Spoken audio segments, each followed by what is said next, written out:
ஹல்லேலூயா. நாமத்திற்கு மகிமையுண்டாவதாக. வெளியிலே தேவனுடைய சமூகத்தில் அமைத்திருக்கிறதான தேவ பிள்ளைகளுக்கு அவருடைய நாமத்தினால வாழ்த்துக்கள் சொல்லிக் கொள்ளுது.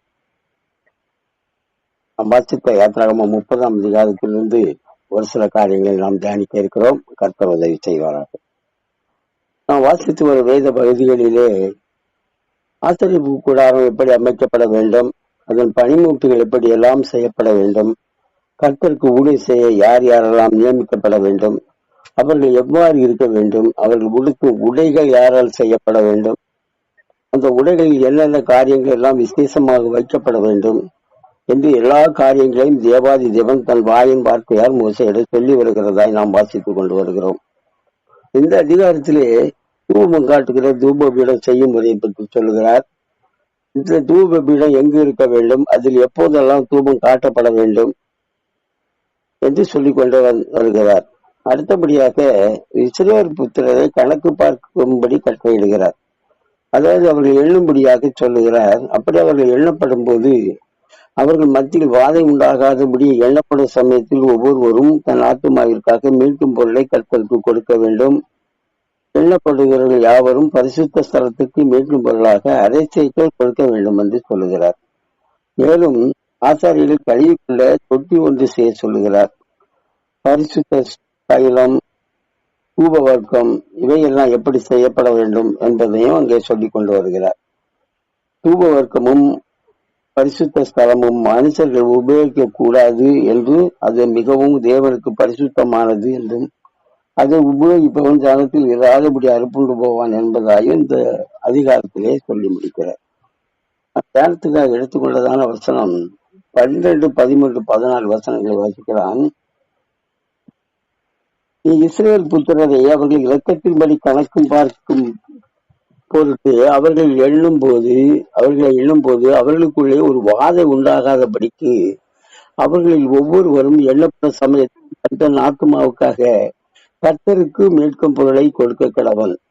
எண்ணப்படுகிறவர்களை தொகையிலே சேர்கிற ஒவ்வொருவரும் பரிசுத்த ஸ்தலத்துக்கு சேக்கல் கணக்கின்படி அரை சேக்கல் கொடுக்க வேண்டும். ஒரு சேக்கலுக்கு 20 கேரா கர்த்தருக்கு செலுத்தப்படுவது அரை சேக்கல்.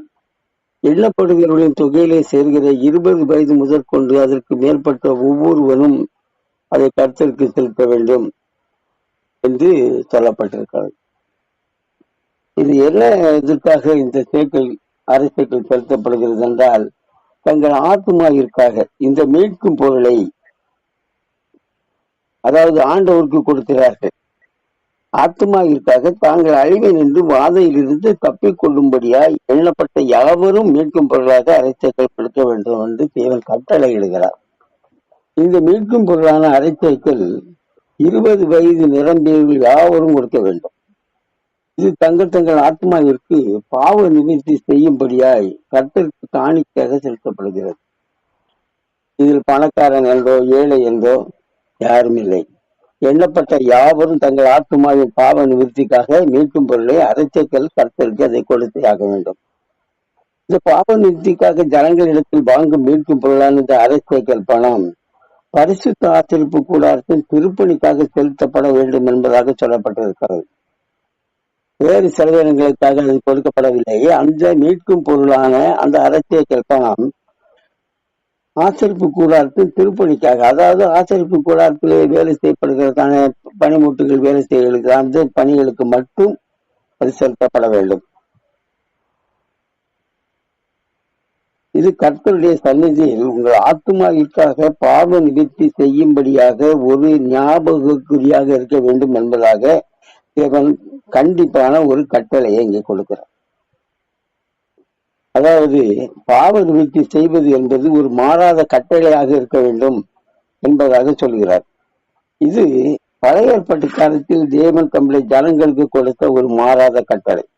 ஆனால் புதிய ஏற்பாட்டின் காலத்திலே வருவோம் என்றால், இந்த காலங்களிலே கிருபையின் காலங்களிலே வாழ்கிறதான நாம் இதை மீட்கும் பொருளாக செலுத்தி இருக்கிறோம்.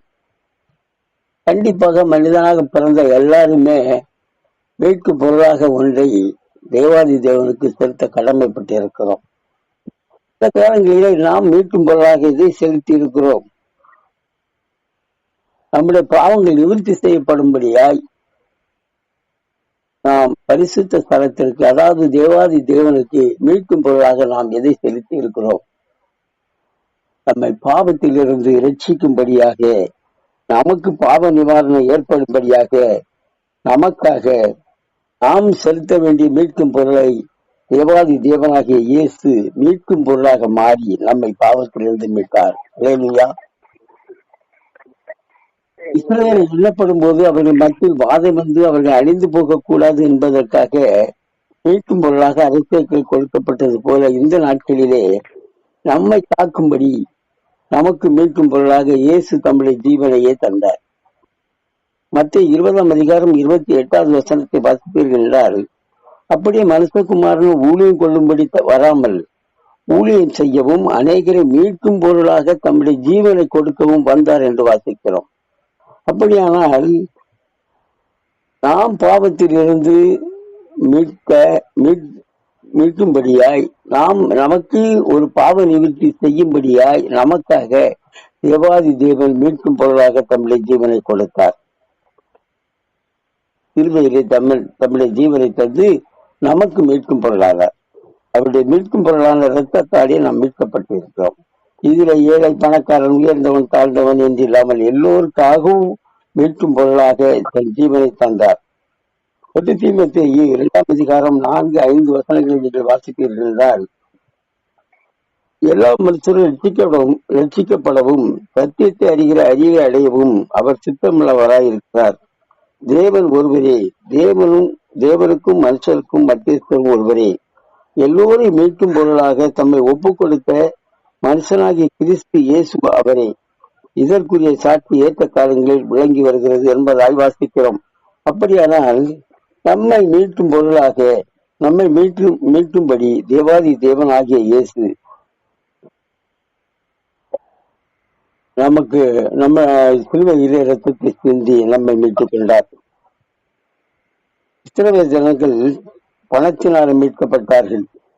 ஆனால் பணத்தினால் மீட்கப்பட்டு பாவ நிவர்த்தி செய்யப்பட்டார்கள். அது நியாயப்பிரமாண காலம். இப்போது கிருபையின் காலமாகிய புதிய ஏற்பாட்டு காலத்திலே நம்முடைய பாவங்கள் நிவர்த்தி செய்யப்பட வேண்டுமானால், பாவங்கள் கழுவப்பட வேண்டுமானால், நாம் அழிந்து போகாமல் இருக்க வேண்டுமானால், நமக்கு மீட்கும் பொருளாக சிலுவையில் பாடுபட்டு இரத்த சிந்தனை இயேசுவை விசுவாசித்து, அந்த மீட்கும் பொருளான இயேசுவால் தான் பாவங்களாக கழுவப்பட்டேன், பாவ நிவர்த்தி செய்யப்பட்டேன் என்று விசுவாசித்தால் மீட்கும் பொருளாக தேவாதி தேவனாகிய இயேசு சிந்தனை இரத்தம் நம்மை சுத்தமாக்கும். நாம் பாவத்திலிருந்து விடுதலையாகும். 1 பேதுரு 1:19 வசனத்திலே வாசிப்போம் என்றால், குற்றமில்லாத மாசற்ற ஆட்டுக்குட்டியாகிய கிறிஸ்துவின் வெளியேறப்பட்ட இரத்தத்தினாலே மீட்கப்பட்டீர்கள் என்று அறிந்திருக்கிறீர்கள் என்பதாய் வாசிக்கிறோம். இந்த மாசற்ற குற்றமில்லாத இரத்தம் நம்மை பாவங்களாக கழுவி மாசற்றவர்களாய் தேவாதி தேவனின் மகிமையுள்ள சன்னிதானத்தில் நம்மை நிறுத்தும்.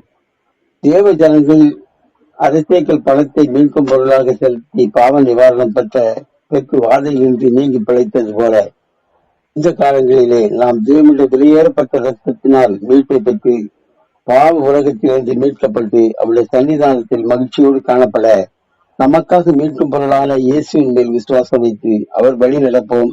நித்திய மகிமையில் பங்கேற்போம். நமக்காக மீட்கும் பொருளான தேவாதி தேவனாகிய இயேசுவின் கிருபை நம்மை வழி நடத்துவதாக. ஆமென். அல்லேலூயா.